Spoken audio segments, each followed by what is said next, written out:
The Return of the Prodigal Son is an oil painting by Rembrandt. It is among the Dutch master's final works, likely completed within 2 years of his death in 1669.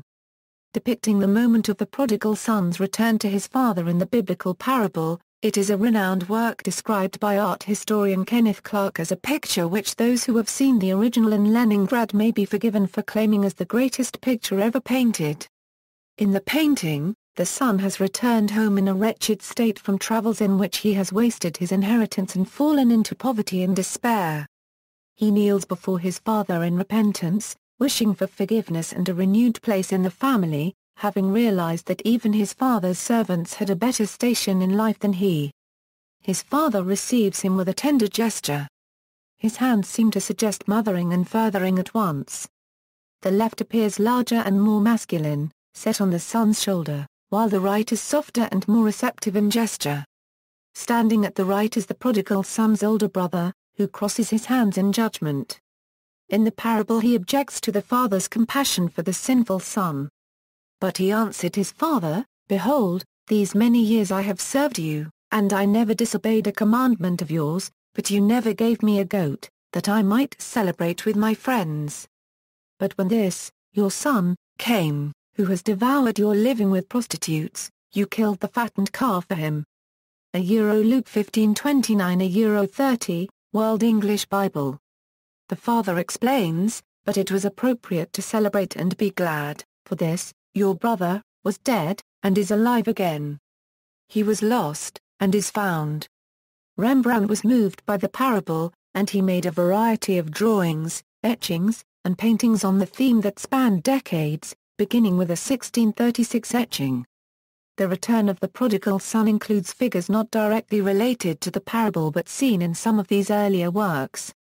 Their identities have been debated.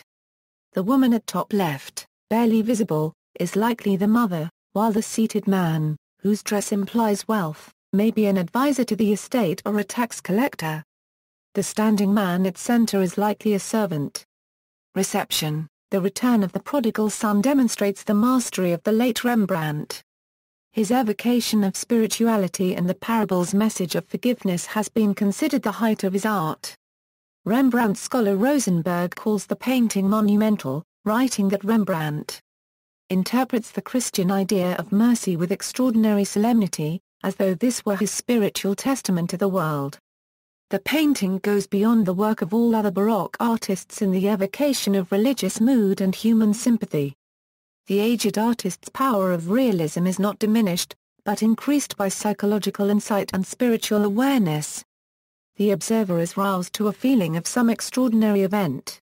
The whole represents a symbol of homecoming, of the darkness of human existence illuminated by tenderness, of weary and sinful mankind taking refuge in the shelter of God's mercy.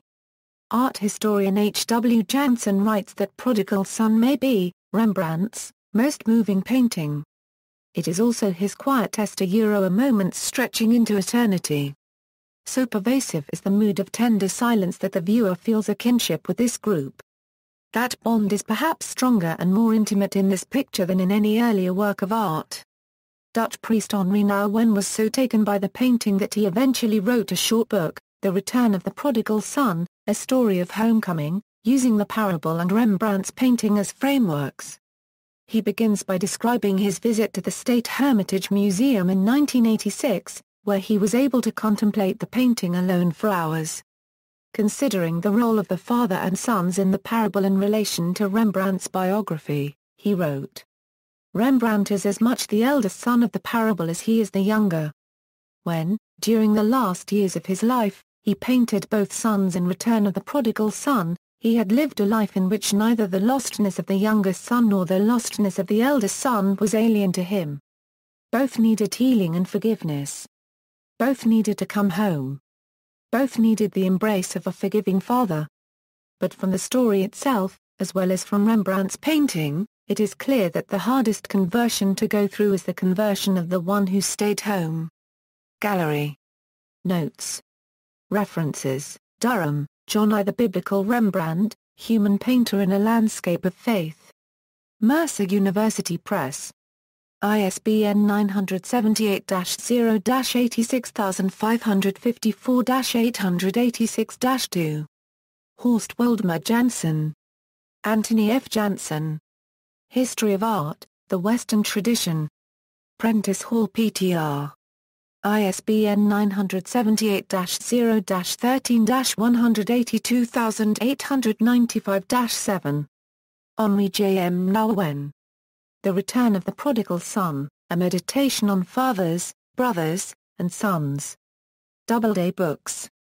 ISBN 978-0-385-41867-6. Sawyer, John F. A. The Blackwell Companion to the Bible and Culture. Wiley Blackwell. ISBN 978-1-4051-0136-3. External links: the work at the Hermitage Museum, high-resolution reproduction at Google Art Project, a free educational documentary about Rembrandt's Return of the Prodigal Son by Jan Blank, professor at the University of Geneva.